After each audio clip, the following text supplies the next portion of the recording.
سلمت قلبي يا ربي لتغسله رفعته لك من خوفي فأنت له۔ نشان منزل، چھٹی تصویر۔ اسوہ رسالت صلی اللہ علیہ وآلہ وسلم کی اس تصویر کو دیکھیے۔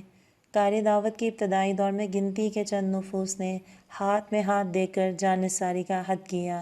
جنہوں نے عہد کیا ان پر مصیبتوں کے پہاڑ ٹوٹ پڑے، گرم ریت پر لٹا کر پتھر رکھ دیے جاتے، کسی کو زنجیروں میں باندھ کر گلیوں میں گھسیٹا جاتا، کسی کو دہکتے انگاروں پر لٹایا جاتا۔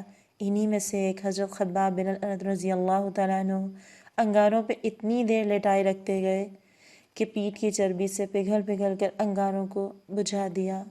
اب ذرا یہ تصویر تو دیکھیے، سید المرسلین محمد مصطفیٰ صلی اللہ علیہ وآلہ وسلم خانہ کعبہ کے سائے میں دیوار سے ٹیک لگائے بیٹھے ہیں۔ آپ صلی اللہ علیہ وآلہ وسلم کی چادر آپ کے سر کے نیچے تھی۔ حضرت خباب تشریف لاتے ہیں، اپنی حالت اور مصائب کا گلہ کر کے عرض فرماتے ہیں، آپ صلی اللہ علیہ وآلہ وسلم ہمارے لیے نصرت طلب نہیں کریں گے؟ آپ صلی اللہ علیہ وآلہ وسلم ہمارے لیے دعا نہیں کریں گے؟ نبی مہربان صلی اللہ علیہ وآلہ وسلم کا چہرہ مبارک تمتما اٹھا۔ آپ سیدھے بیٹھ جاتے ہیں اور فرماتے ہیں، تم سے پہلے جو لوگ تھے جن کے سپرد یہ کام تھا، ان کو گڑھوں میں زندہ ڈال دیا جاتا، آرے سے ان کے سر کے 2 ٹکڑے کر دیے جاتے، لوہے کی کنگھیوں سے ان کا گوشت ہڈیوں سے نوچ لیا جاتا، پھر بھی وہ اپنے دین سے نہ پھرتے۔ خدا کی قسم، اللہ اس کام کو پورا کر کے رہے گا، یہاں تک کہ ایک وقت آئے گا کہ آدمی ثنا سے حضر موت تک بے کھٹکے سفر کرے گا اور اسے اللہ کے سوا کسی کا خوف نہ ہوگا، صرف ایک خدائے واحد کی بندگی۔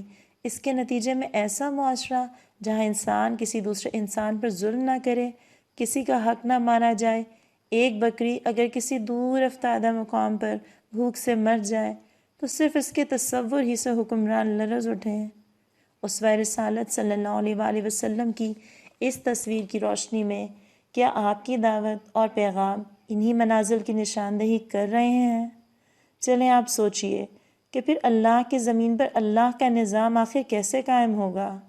اگلی تصویر کے ساتھ پھر ملیں گے، تب تک کے لیے اجازت۔ کمنٹس میں آپ کے فیڈ بیک کا رہے گا ہمیں انتظار۔ فرصت کا جاریہ، ڈو سبسکرائب اینڈ لائک۔ اللہم صلی علی محمد وعلی آل محمد۔